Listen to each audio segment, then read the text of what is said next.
जय हिंद साथियों, नमस्कार मित्रों। मैं कृष्णा शुक्ला आप सभी का स्वागत करता हूं मां अकेडमी लखनऊ यूट्यूब चैनल पर। और जैसा कि आप सभी भारत के नागरिक हैं और भारत के नागरिक होते हुए हम इस संविधान की एक बेहतर समझ हो, उसके लिए हम लगातार अपने मां अकेडमी यूट्यूब चैनल पर आगामी जितनी भी परीक्षाएं हैं उन परीक्षाओं के लिए, जैसा कि कैलेंडर भी जारी हो गए, तो सब परीक्षाओं के लिए हम संविधान की जो वीडियो हैं ये लगातार लेकर आ रहे हैं आपके सामने। ये तीसरी वीडियो आपको मिल रही है। यहाँ पर आपका जो टॉपिक आपके सामने यहाँ पर बोर्ड पर दिख रहा है, प्रस्तावना, यानी कि preamble of the Indian constitution.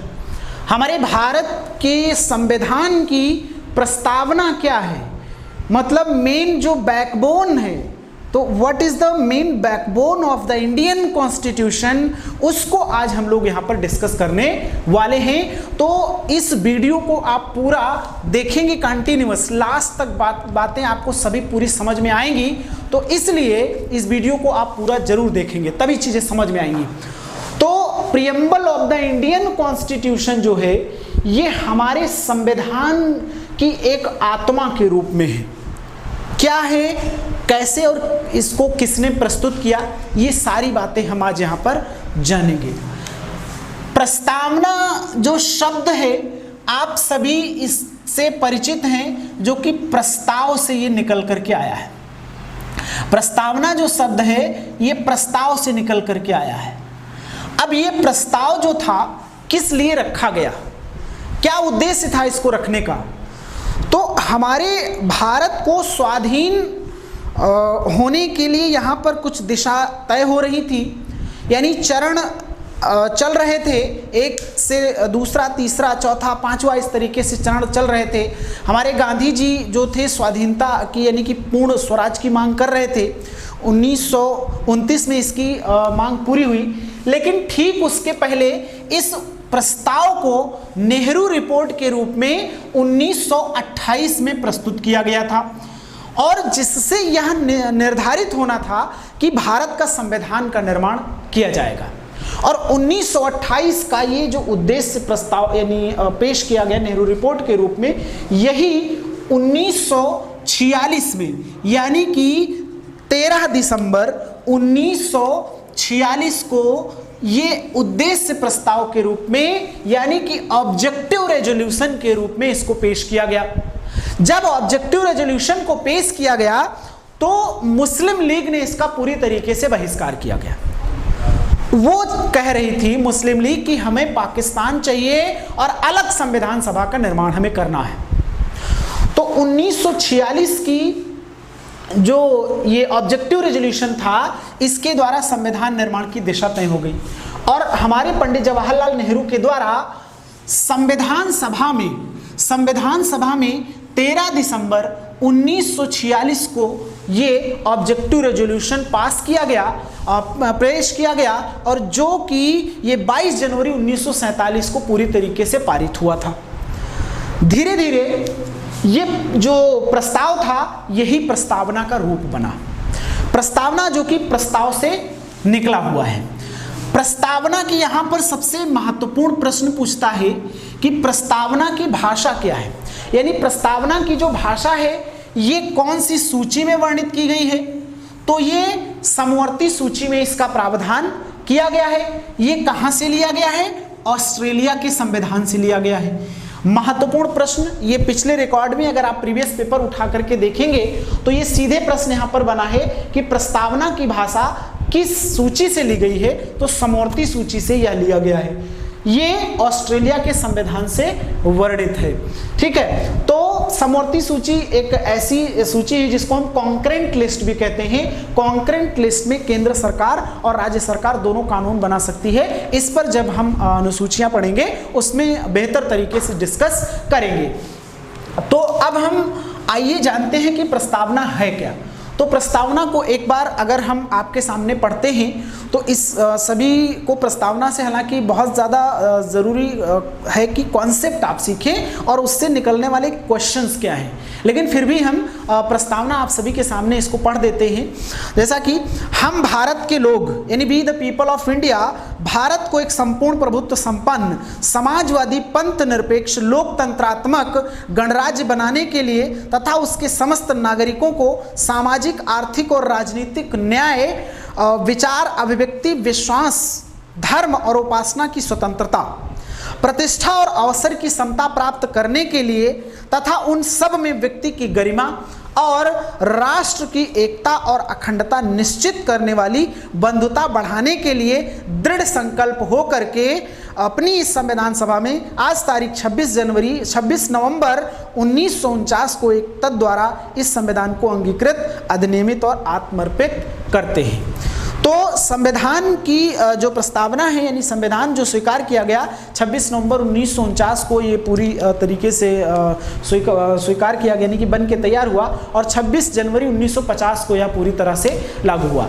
इसमें जो हमने शब्दों का जिनका वर्णन किया यानी हम भारत के लोग, जैसे हमने यहाँ पर लिखा है की पॉइंट के रूप में, इसका आप स्क्रीनशॉट ले लेंगे लेकिन इसको डिटेल से आप समझने का प्रयास करेंगे।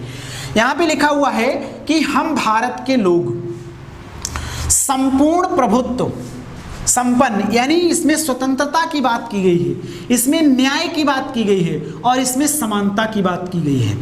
अब हम इसमें किस प्रकार से देश को गणराज्य मान रहे हैं और देश को लोकतंत्रात्मक मान रहे हैं, इन सभी शब्दों पर एक डिटेल से चर्चा आपके सामने यहाँ पर होगी।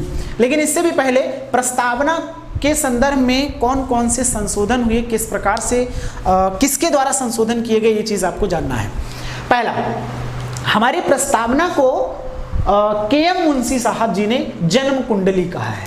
बहुत महत्वपूर्ण प्रश्न यहाँ पर पूछता है, प्रश्न पूछता है कि जन्म कुंडली किसने कहा, तो के.एम. मुंशी के द्वारा इसे जन्म कुंडली कहा। जबकि हमारे जो अंबेडकर साहब हैं इन्होंने संविधान के अनुच्छेद 32 को आत्मा कहा, लेकिन एक न्यायमूर्ति हिदायतुल्ला है। अब देखिए दोनों में कंपेयरिंग और यहाँ पे क्वेश्चन में कंफ्यूजन क्रिएट होता है।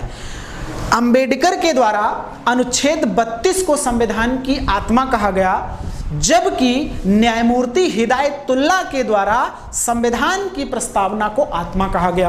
अब प्रश्न पूछता है, कई बार प्रश्न लोअर पीसीएस में, वनडे एग्जाम में, यूपी ट्रिपल एससी में, एसएससी में ये प्रश्न पूछा गया है कि किसने संविधान की प्रस्तावना को आत्मा कहा है, तो न्यायमूर्ति हिदायतुल्ला ने। किसने अनुच्छेद 32 को संविधान की आत्मा कहा है, तो अंबेडकर जी ने कहा है। इसके बाद प्रस्तावना को जन्म कुंडली किसने कहा है, तो के.एम. मुंशी के द्वारा इसको जन्म कुंडली कहा गया है। इसकी जो भाषा है यानी कि प्रस्तावना की जो भाषा है समवर्ती सूची से ली गई है। इसका प्रावधान ऑस्ट्रेलिया के संविधान से लिया गया है। कब प्रस्तुत की गई, सीधे प्रश्न पूछता है कि यह कब प्रस्तुत की गई, तो 13 दिसंबर 1946 को संविधान सभा में प्रस्तावना को प्रस्तुत किया गया। लेकिन ये कब पारित हुई, तो 22 जनवरी 1947 को पारित हुई, क्योंकि जब संविधान सभा की पहली बैठक हुई थी 9 दिसंबर 1946 को, तो उसमें देशी रियासतें और मुस्लिम लीग ने भाग नहीं लिया था। तो इनका वेट करने के लिए हमारे अंबेडकर जी ने कहा कि ऐसा करते हैं कि हो सकता है ये लोग अगली मीटिंग में या बैठक में आ जाएं, कम लोग हैं तो इसको हम अगली डेट में इसको स्वीकार करेंगे।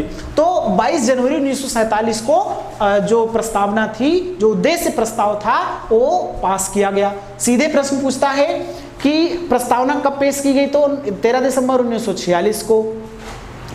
पारित कब हुई, 22 जनवरी 1947 को। अब यहाँ पर ये कहाँ से ली गई है, ऑस्ट्रेलिया के संविधान से। समवर्ती सूची में इसका पूरी तरीके से वर्णन है।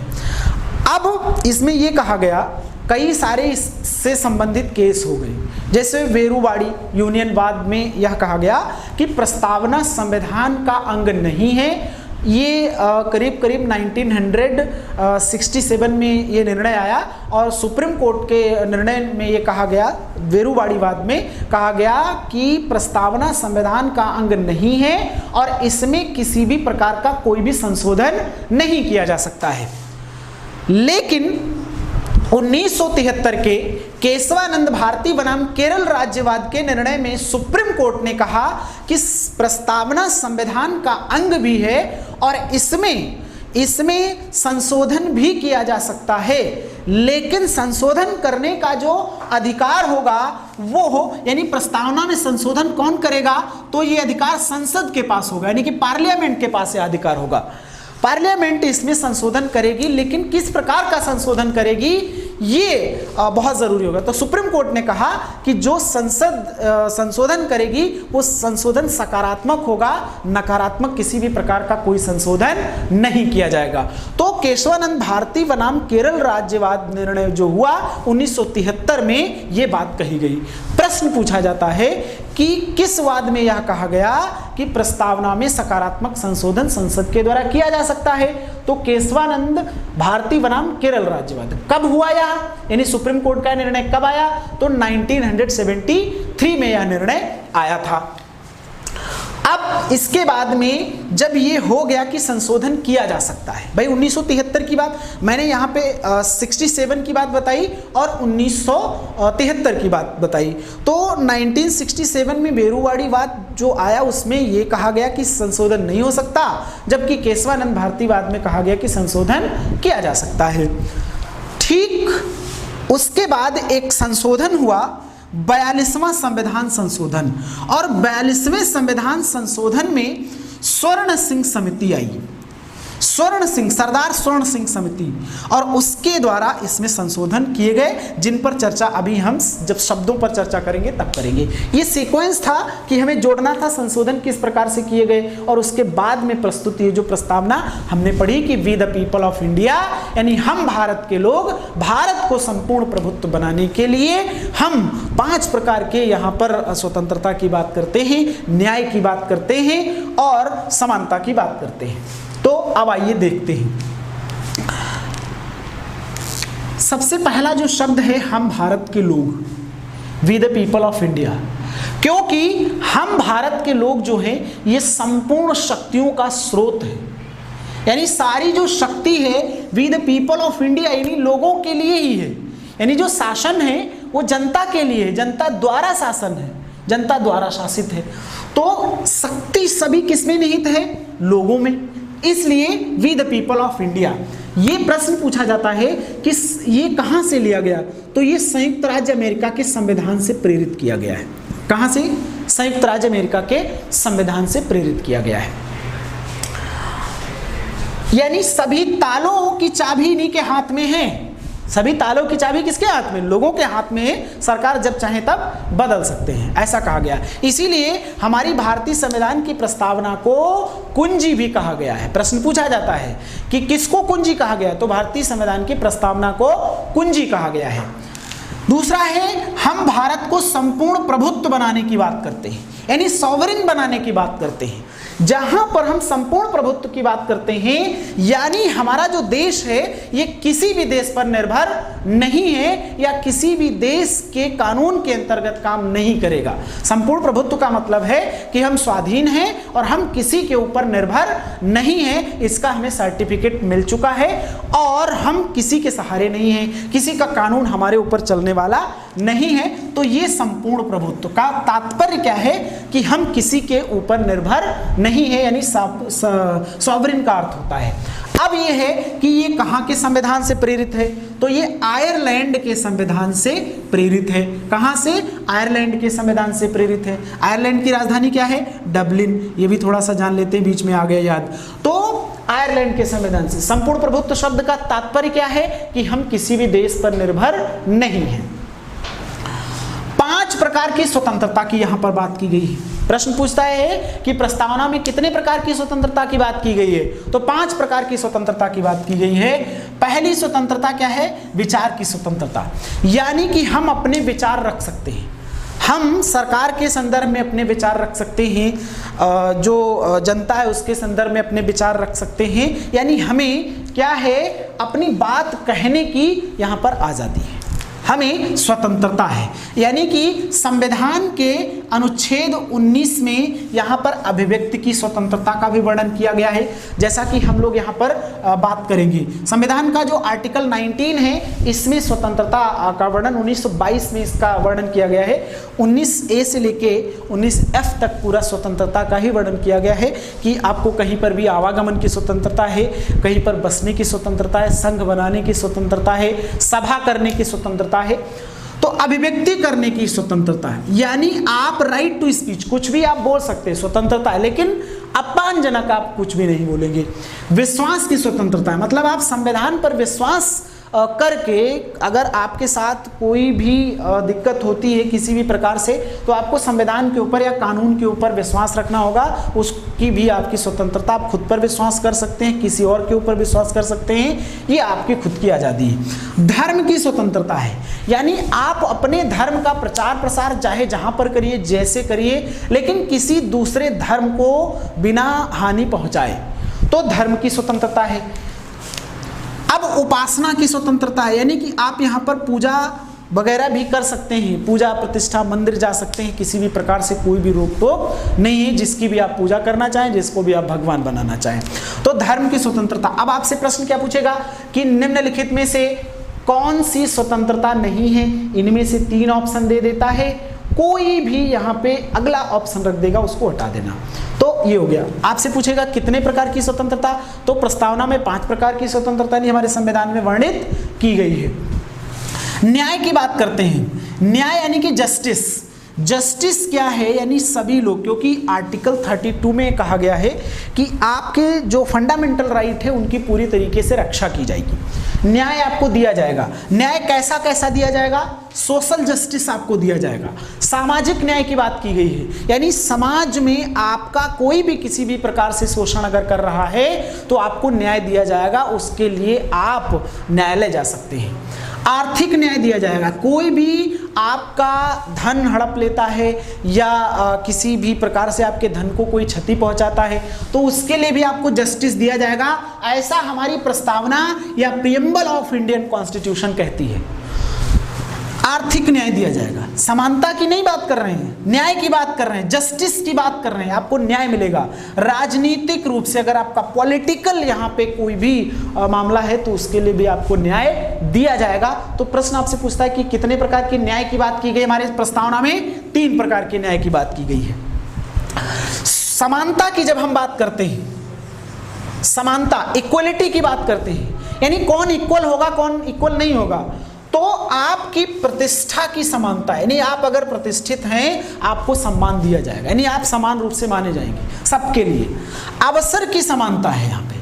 अवसर यानी कि अगर सरकार की तरफ से कोई भी योजना, किसी भी प्रकार का लाभ कोई भी पहुंचाया जा रहा है तो आप उसके अवसर के भागीदार होंगे।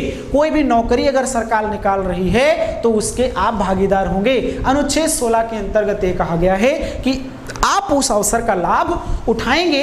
हमारी प्रस्तावना में इस 2 प्रकार की यहाँ पे समानता है। बाकी समानता का अधिकार जो है 14 से 18 में है। फंडामेंटल राइट्स जब हम लोग पढ़ेंगे तो उसमें डिटेल से जानेंगे, लेकिन इस बेहतरीन पूरे कॉन्सेप्ट को, एक एक शब्द जो पूछा जाता है उस पर जो मैं चर्चा कर रहा हूँ, इस चीज को आप समझने का प्रयास करिएगा। देखिए, अभी मैंने बताया भी था कि केशवानंद भारती बनाम केरल राज्यवाद का जो 1973 का निर्णय आया था, उसमें राजनीतिक न्याय के अंतर्गत ये जो राजनीतिक न्याय था इसको मूल ढांचे के रूप में स्वीकार किया गया था। यानी संसद इसमें सकारात्मक संशोधन कर सकती है अगर उससे जरूरत पड़ती है, लेकिन किसी भी प्रकार का नकारात्मक संशोधन नहीं किया जाएगा। तो इस चीज को आप बेहतर ढंग से जानेंगे। अभी मैं बात कर रहा था, सीधे प्रश्न यहाँ पर पूछता है, कभी कभी तो सीक्वेंस में ये प्रश्न पूछ लेता है कि जो 42वां संविधान संशोधन हुआ ये कब हुआ। ये PCS, UP PCS, lower PCS, RO, समीक्षा अधिकारी, एसएससी, यूपी SSC, लेखपाल, कानून गो, इन सभी परीक्षाओं में ये प्रश्न पूछा जा चुका। कई बार का रिपीटेड प्रश्न है कि कितने प्रकार कौन से इसमें शब्द जोड़े गए, क्रम क्या था। समाजवादी, पंथ निरपेक्ष और अखंडता की बात की गई। तो संशोधन कब हुआ? तो 42वां संविधान संशोधन सरदार स्वर्ण सिंह की सिफारिश पर, सरदार स्वर्ण सिंह की जो समिति एक बनी थी, इनकी सिफारिश पर फंडामेंटल ड्यूटीज भी जोड़ा गया था। हम लोग चर्चा करेंगे इसके बाद में। तो स्वर्ण सिंह समिति की सिफारिश के आधार पर 42वां संविधान संशोधन हुआ 1976 में। अब इसमें पहला शब्द जोड़ा गया समाजवादी, यानी कि सोशलिज्म। सोशलिज्म की बात करते हैं, समाजवादी होने की बात करते हैं, यानी समाज में समभाव की भावना की बात करते हैं। सभी लोग एक साथ मिलजुल करके एक विचारधारा के साथ जो है समाज में रहेंगे, ऐसा हमारा संविधान हमें अनुमति देता है, हमें आज़ाद करता है। तो सोशलिज्म शब्द जोड़ा गया। प्रश्न पूछता है कि किसमें जोड़ा गया, तो ये 42वें संविधान संशोधन 1976 के द्वारा जोड़ा गया। कौन सा शब्द नहीं जोड़ा गया? अभी मान लीजिए इसमें दे देता आर्थिक न्याय, दे दिया। प्रश्न पूछ लिया कौन सा शब्द नहीं जोड़ा गया, तो सीधे आप यहां पर आंसर लगा देंगे। 3 शब्द जोड़े गए, तो पहला समाजवादी, दूसरा शब्द यहां पे जोड़ा गया सेकुलरिज्म, यानी सेकुलर। पंथ निरपेक्षता की बात करते हैं, धर्म निरपेक्षता की बात करते हैं। हमारा राष्ट्र ऐसा है जो किसी भी धर्म को विशेष दर्जा नहीं देता है, मतलब सभी धर्म जो हैं अपनी अपनी जगह पर अपनी अपनी मान्यता रखते हैं, यानी किसी भी धर्म को विशेष रूप से मान्यता नहीं दी गई है। यानी अगर हम क्योंकि हम हिंदू हैं, मुसलमान हैं, सिख हैं, ईसाई हैं, यानी अगर हम सिर्फ एक धर्म को ऊंचा दिखाने की कोशिश करेंगे तो यहाँ पर समानता की बात नहीं की जाएगी। इसलिए हमारे देश में सेकुलरिज्म की बात की गई, धर्म निरपेक्षता की बात की गई, पंथ निरपेक्षता की बात की गई कि सभी धर्म समान हैं, सभी अपने अपने धर्मों का प्रचार प्रसार करें, किसी भी प्रकार से किसी को हानि न पहुंचाए। तो ये सीधे प्रश्न पूछता है। अखंडता की बात करते हैं हम, यहाँ पर इंटीग्रिटी की बात करते हैं। इंटीग्रिटी कहती है कि किसी भी प्रकार से हमारे देश को तोड़ा नहीं जा सकता है, यानी ये अखंड भारत है, ये अखंड भारत है, यानी ये आर्यावर्त है। इस देश को, इस भारत के टुकड़े नहीं किए जा सकते। ये हिंदुस्तान जो है ये उन इतिहासकारों की, उन स्वतंत्रता संग्राम सेनानियों की एक ऐसी मुकम्मल एक शक्ति उनके द्वारा दी गई है जिसको तोड़ा नहीं जा सकता है। यानी सभी एकजुट, जैसे इस मुट्ठी में आप देख रहे हैं कि ये सारी उंगलियां यहाँ पर देखिए एक साथ जब हम मुट्ठी बांधते हैं, तो इसी प्रकार से भारत जो है ऐसे जकड़ा हुआ है, मतलब इसके किसी भी प्रकार से टुकड़े नहीं किए जा सकते हैं। यानी अखंड भारत की हम कल्पना करते हैं। अखंडता की बात की गई, समाजवादी, पंथ निरपेक्ष, अखंडता। तो 42वें संविधान संशोधन के द्वारा कौन से शब्द जोड़े गए? समाजवाद, पंथ निरपेक्ष और अखंडता। सोशलिज्म, सेकुलरिज्म, इंटीग्रिटी, इन 3 शब्दों को जोड़ा गया। बहुत इंपॉर्टेंट प्रश्न यहाँ से पूछा जाता है। इसके बाद हम गणराज्य की बात कर रहे हैं। गणराज्य क्या है? गणराज्य यानी रिपब्लिक, यानी हमारा जो देश है, देश का राष्ट्रपति है, यानी कि गण माने लोग, और लोगों का राज्य यानी लोगों के द्वारा इनडायरेक्टली एक चुना गया प्रतिनिधि ही इस देश का शासक होगा। मतलब इस देश की जो सत्ता है वो किसी और के हाथ में नहीं, यानी इस देश का एक ऐसा व्यक्ति है जो राष्ट्रपति के रूप में, यानी गण का राज्य है, जिसे हम राष्ट्रपति के हाथ में सौंपते हैं। प्रेसिडेंट, देश का सर्वोच्च नागरिक। लोकतंत्रात्मक की बात हम करते हैं, डेमोक्रेटिक। डेमोक्रेटिक क्योंकि डेमो और क्रेटिक यानी क्रेसी, ये शब्द देखिएगा 2 शब्दों से मिलकर बना है, डेमो और प्लस क्रेसी।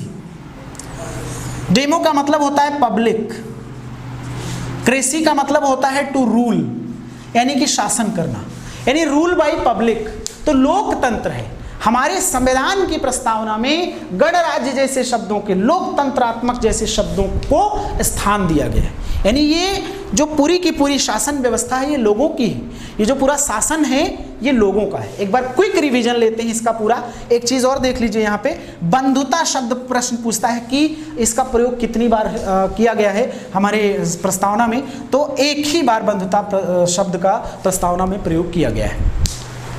तो संविधान की प्रस्तावना को कुंजी कहा जाता है, के.एम. मुंशी के द्वारा इसे जन्म कुंडली कहा जाता है, न्यायमूर्ति हिदायतुल्लाह के द्वारा इसे आत्मा कहा जाता है, जबकि अनुच्छेद 32 को अंबेडकर के द्वारा इसे आत्मा कहा जाता है।